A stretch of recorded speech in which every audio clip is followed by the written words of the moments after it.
Hello everyone, Jai Hind. I am Shubham Verma and you are watching Exam Mode and this is a dedicated video on economics और आज हम cover करने वाले हैं monetary policies. दोस्तों monetary policies में हम आज CRR, SLR, repo rate and reverse repo rate के बारे में इन डेप्थ एनालिसिस करेंगे। दोस्तों हर साल यूपीएससी में इससे डायरेक्टली एक या दो क्वेश्चन आते ही आते हैं, तो इस वीडियो से आप दो क्वेश्चन डायरेक्टली या इनडायरेक्टली एक्सपेक्ट कर सकते हैं। ये वीडियो हेल्पफुल होने वाली है सीडीएस, एनडीए और सीएपीएफ असिस्टेंट कमांडेंट एग्जामिनेशन वाले बच्चों के लिए, और ये अदर इम्पॉर्टेंट एग्जामिनेशन के लिए भी ये वीडियो काफ़ी हेल्पफुल होगी। यह है कुछ मेरे बारे में। मैंने UPSC CDS 2 times, CAPF assistant commandant 1 time, CGL और अदर गवर्नमेंट एग्जामिनेशन भी मैंने क्लियर किए हैं। यह है मेरी फ़ोटो। अगर आप इस चैनल पर नए हैं तो इस चैनल को ज़रूर सब्सक्राइब कर लीजिए, क्योंकि यहाँ से आपको इम्पॉर्टेंट कंटेंट मिलने वाला है जो आपके एग्जामिनेशन के लिए बहुत ज़्यादा हेल्पफुल होने वाला है। इसे अपने दोस्तों के साथ भी ज़रूर शेयर कीजिए। तो बिना आपका टाइम वेस्ट किए आइए स्टार्ट करते हैं। So basically what is monetary policy? Monetary policy आखिर होता क्या है? Monetary policy is related to the flow of money और लिक्विडिटी इन द इकोनॉमी। एक देश का सेंट्रल बैंक मॉनेटरी पॉलिसी या फिर एक प्लान बनाता है ताकि वो अपनी इकोनॉमी में फ्लो ऑफ मनी को कंट्रोल या रेगुलेट कर सके। और इंडिया के केस में ये सेंट्रल बैंक है हमारा आरबीआई। तो आरबीआई कुछ पॉलिसीज़ बनाता है जिससे वो फ्लो ऑफ मनी को इंडियन मार्केट में रेगुलेट कर सके। और दोस्तों आरबीआई के बारे में बेसिक जानकारी क्या है कि आरबीआई के पहले गवर्नर थे ऑसबॉर्न स्मिथ, और आरबीआई के फर्स्ट इंडियन गवर्नमेंट थे सर सीडी देशमुख, और आरबीआई के करंट गवर्नर हैं शक्तिकांत दास। तो ये बेसिक जानकारी आप याद रखिएगा। तो अगर मॉनेटरी पॉलिसीज़ आरबीआई ना बनाए तो होगा क्या? अगर आरबीआई मॉनेटरी पॉलिसीज़ ना बनाए और फ्लो ऑफ मनी अगर इकोनॉमी में हाई है, काफ़ी ज़्यादा फ्लो ऑफ मनी है, तो it will going to lead inflation. अगर फ्लो ऑफ मनी ज़्यादा है तो इससे महंगाई बढ़ेगी, और फ्लो ऑफ मनी अगर कम है तो it will going to suffer the economic growth. तो इससे इकोनॉमिक ग्रोथ सफ़र करेगी। क्यों? अगर लोगों के पास पैसा नहीं होगा तो वो मार्केट में डिमांड ही क्यों करेंगे, और जब वो चीज़ों की डिमांड ही नहीं करेंगे तो ऑटोमेटिकली इकोनॉमिक साइकिल वीक हो जाएगी और इकोनॉमिक ग्रोथ हैम्पर करेगी। इसीलिए मॉनेटरी पॉलिसीज़ बनाई जाती हैं ताकि इन सब अनफॉर्सीन कंडीशन से हम निपट सकें। तो ये कुछ बेसिक जानकारी थी मॉनेटरी पॉलिसीज़ के बारे में। आइए आगे चलते हैं। Our first topic is CRR। CRR means cash reserve ratio. दोस्तों ये one of the first tool है जो कि आरबीआई इस्तेमाल करता है in the monetary policies to regulate the money supply in the economy. CRR means cash reserve ratio. Basically, CRR is a dead part of NDTL of a bank that a bank has to deposit to the RBI in the form of cash. Cash reserve ratio एक bank की deposit का वो part है जो कि वो bank RBI के पास रखता है in the form of cash. अब ये एनडीटीएल क्या है? एनडीटीएल का मतलब होता है net demand and time liability. एक बैंक के पास बेसिकली दो डिपॉजिट होते हैं, demand deposit and term deposit. Demand deposit जो होता है वो कभी भी कोई भी इंसान उससे मांग सकता है बैंक से, और टर्म डिपॉजिट जो कि आम भाषा में फिक्स डिपॉजिट कहा जाता है। तो इन दोनों डिपॉजिट को मिला के एनडीटीएल बनता है, और एनडीटीएल ही एक बैंक की टोटल डिपॉजिट कहलाती है। तो एक बैंक की टोटल डिपॉजिट का वो हिस्सा जो कि वो बैंक आरबीआई के पास डिपॉजिट करता है in the form of cash, उसे वह कहते हैं कैश रिजर्व रेशियो। तो बेसिकली इंडियन मार्केट में इस समय करंट रेट CRR का है 4.5%। अगर उसके पास 100 रुपये हैं बैंक के पास, तो उसमें से उसने 4.5 rupees in the form of cash रखे हैं आरबीआई के पास। और ये अमाउंट जो कि रखा गया है आरबीआई के पास, ये ना ही आरबीआई और ये ना ही वो बैंक इस्तेमाल कर सकता है। इसका मतलब है कि वो पैसा अब इकॉनमी से बाहर जा चुका है। दोस्तों आखिर CRR के फ़ायदे क्या होते हैं? दोस्तों CRR का फ़ायदा ये होता है कि मान के चलिए मार्केट में मनी सप्लाई बहुत ज़्यादा है, तो आरबीआई क्या करेगा? आरबीआई CRR को बढ़ा देगा। CRR को उसने समझ लीजिए 6% कर दिया, तो 6% की वजह से ये जो 1.5% का गैप आया है, इसकी वजह से आरबीआई के पास और रुपया आ जाएगा। जिसकी वजह से मार्केट में मनी सप्लाई रिड्यूस हो जाएगी। जब मार्केट में मनी सप्लाई रिड्यूस हो जाएगी तो ऑटोमेटिकली डिमांड कम हो जाएगी, जिसकी वजह से महंगाई या फिर इन्फ्लेशन कम हो जाएगा। तो ये CRR का फ़ायदा होता है, जिसको कि RBI मॉनेटरी पॉलिसी टूल्स के तौर पे इस्तेमाल करता है। पहले क्या होता था कि जो CRR की जो सीलिंग होती थी वो 15% above ceiling and 3% lower ceiling हुआ करती थी, पर अब उस सीलिंग को रिमूव कर दिया गया है। अब ये करंट जो रेट है CRR का वो 4.5% है, और CRR RBI 14 डेज़ में एक बार कैलकुलेट करता है और ये अपनी साइट पे उसको अपडेट कर देता है। तो ये CRR के बारे में था। आशा करता हूँ कि आपको ये समझ आया होगा। इससे डेफिनेटली क्वेश्चन एग्ज़ाम में बनता ही बनता है। Next is SLR। SLR means statutory liquidity ratio. SLR एक पर्टिकुलर बैंक का वो डिपॉजिट होता है जिसको एक पर्टिकुलर बैंक को अपने खुद के पास रखना पड़ता है।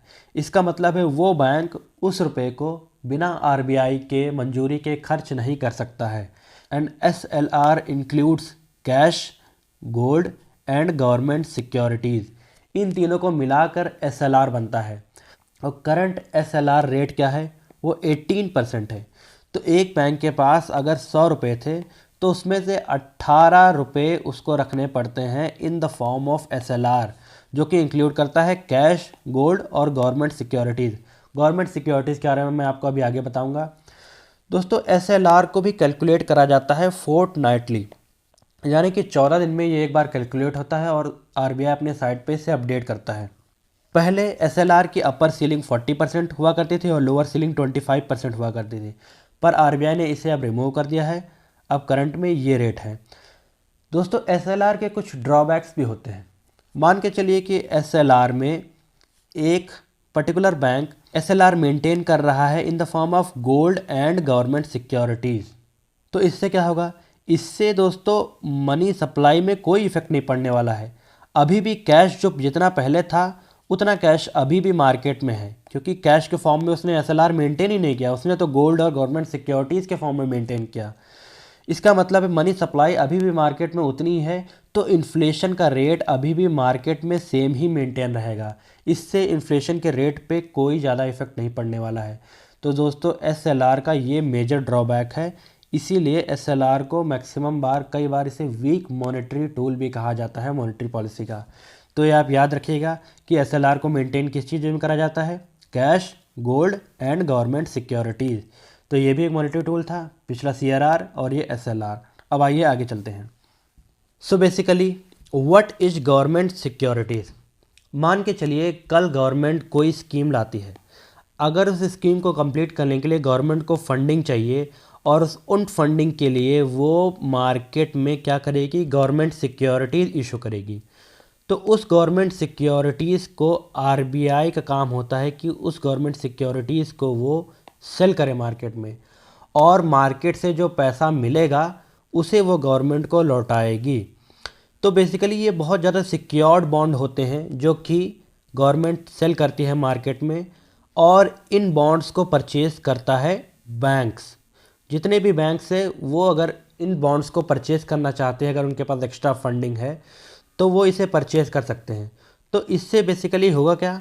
इससे बेसिकली गवर्नमेंट की फंडिंग भी कंप्लीट हो जाएगी और मार्केट में जो अनकंट्रोल्ड फ्लो ऑफ मनी था वो भी कंट्रोल हो जाएगा। तो इससे दोनों कार्य सिद्ध हो जाएंगे। तो basically government securities are the instrument use to arrange the loan for the government. और प्रेजेंट टाइम में ये बॉन्ड इलेक्ट्रॉनिक फॉर्म में सेंड करे जाते हैं बाय द गवर्नमेंट, जो कि RBI के द्वारा सेल किए जाते हैं, और RBI इसे सेल करता है ऑन द प्लेटफॉर्म ऑफ ई-कुबेर। ई-कुबेर नाम के प्लेटफॉर्म पे RBI इन बॉन्ड्स को सेंड करता है, और इस ओवरऑल ऑपरेशन को खरीद बिक्री ऑफ द बॉन्ड को कहते हैं open market operation. Open market operation के थ्रू ये गवर्नमेंट सिक्योरिटीज़ और बॉन्ड्स मार्केट में सेल किए जाते हैं और बैंक्स के द्वारा ये बॉन्ड्स परचेज़ किए जाते हैं। ये बेसिकली लॉन्ग टर्म के लिए होते हैं, मान के चलिए 10 साल, 20 साल, 25 साल, क्योंकि ये मोस्ट सिक्योर्ड होते हैं। इसीलिए तो बैंक्स इनमें इन्वेस्ट करना बहुत ज़्यादा फ्रूटफुल समझते हैं। तो ये गवर्नमेंट सिक्योरिटीज़ थे। आइए आगे चलते हैं। Our next monetary tool is repo rate. Repo rate भी आरबीआई के बनाए हुए मॉनेटरी टूल्स में से एक टूल है। तो रेपो रेट क्या होता है? Repo rate refers to the rate of interest at which the banks borrow for short term period from the RBI. मान के चलिए बैंक को कल रुपयों की ज़रूरत है, तो बैंक शॉर्ट टर्म के लिए उन रुपयों की ज़रूरतें आरबीआई के थ्रू पूरी कर सकता है। आरबीआई उन बैंक्स को एक पर्टिकुलर रेट ऑफ इंटरेस्ट में वो रुपए प्रोवाइड कराता है, उस रेट को कहते हैं रेपो रेट। और इंडिया में ये जो मैक्सिमम पीरियड के लिए जो रेपो रेट से आप पैसे ले सकते हैं, कोई बैंक ले सकता है आरबीआई से, वो है 90 डेज़। 90 डेज़ से कम 7 दिन, 14 दिन, 21 दिन और ऐसे करके 90 दिनों तक आप रेपो रेट के थ्रू आरबीआई से रुपए ले सकते हैं। तो प्रेजेंट में रेपो रेट की जो दर है वो है 6.5%। तो बेसिकली रेपो रेट आके हेल्पफुल होता कैसे है? दोस्तों मान के चलिए कि मार्केट में इन्फ्लेशन बहुत ज़्यादा है और साथ ही साथ डिमांड भी बहुत ज़्यादा है। डिमांड ज़्यादा होने की वजह से मनी सप्लाई की डिमांड भी बहुत ज़्यादा है, जिसकी वजह से लोग बैंक में जाएंगे to apply for the loan, और इस लोन को फुलफ़िल करने के लिए बैंक्स आरबीआई से रुपए उधार मांगेंगे। अब आरबीआई को तो इन्फ्लेशन कंट्रोल करना है, क्योंकि अगर ज़्यादा महंगाई होगी तो आम लोग के लिए बहुत ज़्यादा मुश्किल बात हो जाएगी। तो आरबीआई क्या करेगा? आरबीआई उन बैंक्स को जो लोन देगा वो हाई इंटरेस्ट रेट पे देगा। अगर इंटरेस्ट रेट हाई होगा तो बैंक्स भी डीमोटिवेट होंगे to give the loan to the common people. तो कॉमन पीपल को वो जो लोन मिलेगा वो हाई इंटरेस्ट रेट पे मिलेगा, जिसकी वजह से मार्केट में मनी सप्लाई रिड्यूस हो जाएगी, और मनी सप्लाई रिड्यूस होने के कारण इन्फ्लेशन भी कुछ हद तक कंट्रोल हो जाएगा। तो इनडायरेक्टली ये इन्फ्लेशन को कंट्रोल करता है। तो रेपो रेट का ये एक मेजर फ्रूटफुल अटेम्प्ट होता है जो कि आरबीआई अपनाता है।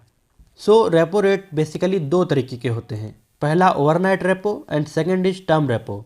ओवरनाइट रेपो में एक बैंक आरबीआई से मैक्सिमम 24 घंटों के लिए रुपए उधार मांग सकता है, और इसमें उसको 0.25% ऑफ द एनडीटीएल से ज़्यादा रुपया नहीं मिल सकता है। ये आप याद रखिएगा, 24 घंटे के लिए अगर चाहिए आपको तो 0.25% ऑफ एनडीटीएल से ज़्यादा आपको रुपया नहीं मिलेगा। और टर्म रेपो में आप 7 दिन, 14 दिन, 21 दिन और ज़्यादा से ज़्यादा 90 दिन के लिए रुपये उधार ले सकते हैं आरबीआई से। तो उस केस में बैंक को 0.75% ऑफ एनडीटीएल से ज़्यादा रुपये नहीं मिलेंगे। तो ये था रेपो रेट, जो कि दो तरीके का होता है, ओवरनाइट रेपो और term repo. So basically the securities which are placed in the front of RBI should be at least 105% of the amount borrowed। एक पर्टिकुलर बैंक ने अगर 100 रुपये बोरो किए हैं आरबीआई से, तो उसको आरबीआई के पास 105 रुपये की सिक्योरिटीज़ के बराबर बॉन्ड जमा करने पड़ेंगे। भाई बेसिक सी बात है, अगर आपको लोन चाहिए तो उसके लिए जो आप चीज़ गिरवी रखते हैं उसकी कीमत अक्सर लोन से ज़्यादा होती है। तो यही फार्मूला यहाँ भी अपनाया जाता है।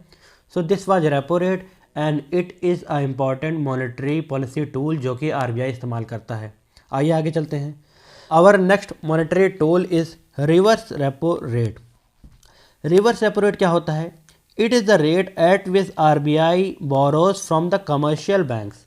मान के चलिए आरबीआई को कल पैसों की ज़रूरत है या फिर उसको मनी सप्लाई कंट्रोल करना है मार्केट में, तो वो जिस रेट पे बैंक से पैसे बोरो करेगा उसे कहते हैं रिवर्स रेपो रेट। इसे आप एक पर्टिकुलर एग्जांपल से समझिए।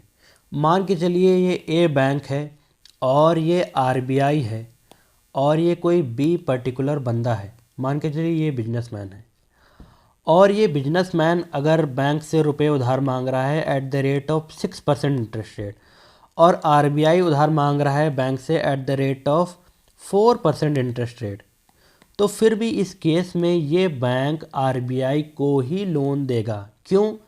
क्योंकि आरबीआई के पास गया हुआ पैसा सिक्योर्ड है। इन द फ्यूचर अगर बैंक इसे वापस मांगता है तो आरबीआई इसे आसानी से लौटा सकता है, पर इस बंदे के पास ये जो लोन गया है ये अनसिक्योर्ड होता है mostly as compare to RBI. इसीलिए आरबीआई को एक पर्टिकुलर बैंक अगर इंटरेस्ट रेट कम भी है तब भी रुपया देना ज़्यादा सही समझता है। तो सेम इस केस में हो रहा है।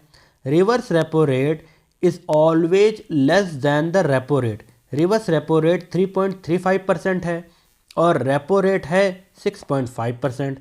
दोस्तों रेपो रेट क्या था? अगर एक पर्टिकुलर बैंक आरबीआई से रुपए उधार मांग रहा है तो उस केस में जो आरबीआई जिस दर पे उसको रुपया देगा उसे कहते हैं रेपो रेट। और रिवर्स रेपो रेट में अगर आरबीआई पैसे उधार मांग रहा है तो जिस केस में बैंक जिस दर पे आरबीआई को रुपए देगा उसे कहते हैं रिवर्स रेपो रेट। और reverse repo rate always come होता है रेपो रेट और यही आरबीआई का प्रॉफिट होता है।